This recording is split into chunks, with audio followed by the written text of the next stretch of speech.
great to see them. And they're starting the Poppy campaign has been launched.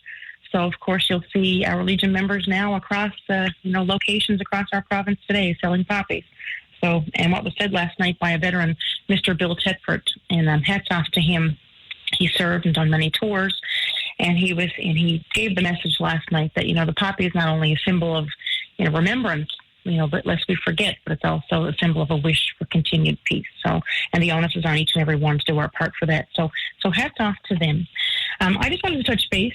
Just earlier this week, I made an announcement through my department for Indigenous violence prevention grants, and we announced just over, for actually 14 recipients were able to avail funding for projects, and over 316,583 was that number for 14 projects across Newfoundland and Labrador for violence prevention grants. And those, of course, they're in line with what we're seeing coming out of the recommendations and calls to justice based on the missing murdered Indigenous women and girls, the national inquiry lining up. And these are, again, aimed at education, fostering leadership development, building community capacity, and enhancing opportunities for healing. And most importantly, the work that we're doing with our Indigenous stakeholders are Indigenous-led.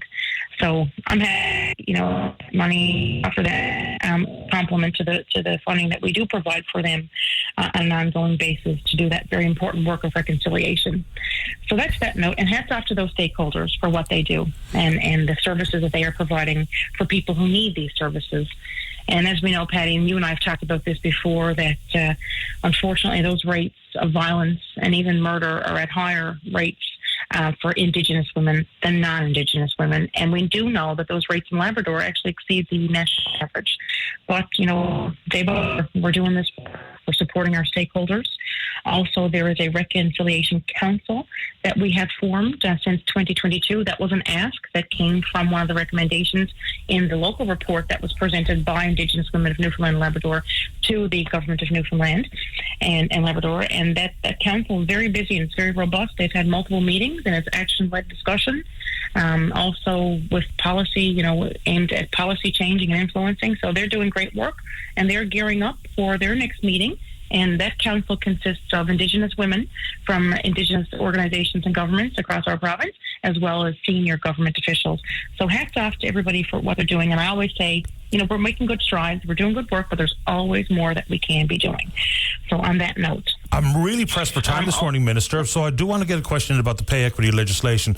So your government brought it forward, and a news release last March from your department said that the final regulations will be brought forward by the end of the year, but here we are, October 25th of the following year, and still no word. Where are we?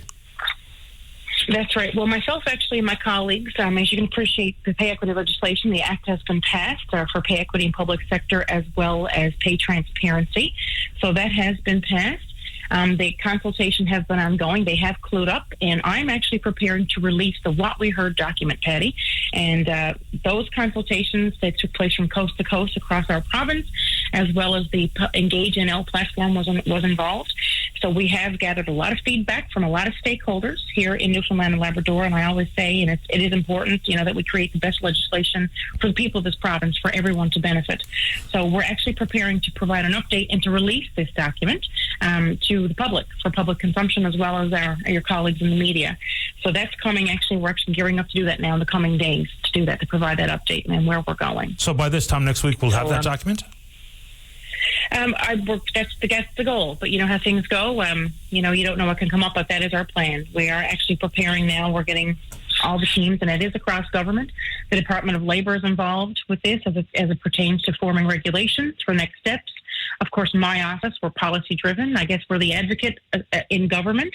And, of course, Treasury Board is also involved, and the pay equity officer has been appointed since the April 1st when the Act was brought in, and that work has been done. Of course, Minister Cody is best suited to give updates as it pertains to the Human Resources Treasury Board in government. So work is ongoing, and it's a complex file. It's a complex thing, but what's important, pay equity legislation is one tool in our toolbox when it comes to closing. Ultimately, the ultimate goal is to close the gender wage gap. And it's also important to have these concrete initiatives where it's funding investments, making room at leadership tables and policy changes. That's ultimately, going to close that gender wage gap. Appreciate the time, Minister. Thank you. Thank you. Thank you, Patty. Bye-bye. It's Pam Parsons, the Minister responsible for Women and Gender Equality.